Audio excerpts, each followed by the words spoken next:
بسم اللہ الرحمن الرحیم۔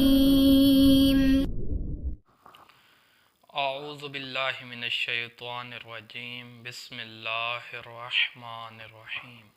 اللہم صلی علی محمد وآل محمد۔ محرم الحرام اسلامی سال کا پہلا مہینہ ہے۔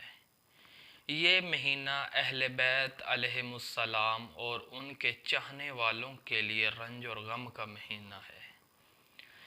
یہ وہ مہینہ ہے جس میں امام موسیٰ کاظم علیہ السلام رنج و غم میں مبتلا رہتے تھے اور 10 محرم الحرام کو گریہ فرماتے اور کہتے یہی وہ دن ہے جس دن امام حسین علیہ السلام کو شہید کر دیا گیا۔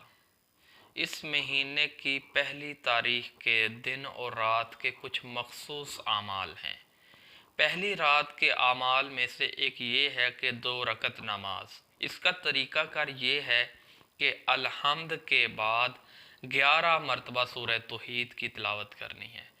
دوسری رکعت میں بھی بالکل ایسے ہی الحمد کے بعد 11 مرتبہ سورہ توحید کی تلاوت کرنی ہے اور دن کو روزہ رکھنا ہے۔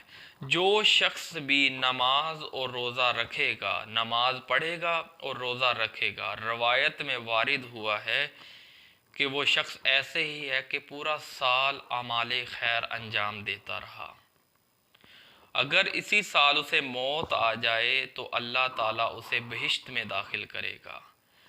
یہ تھے محرم الحرام کے پہلے دن اور رات کے مخصوص اعمال۔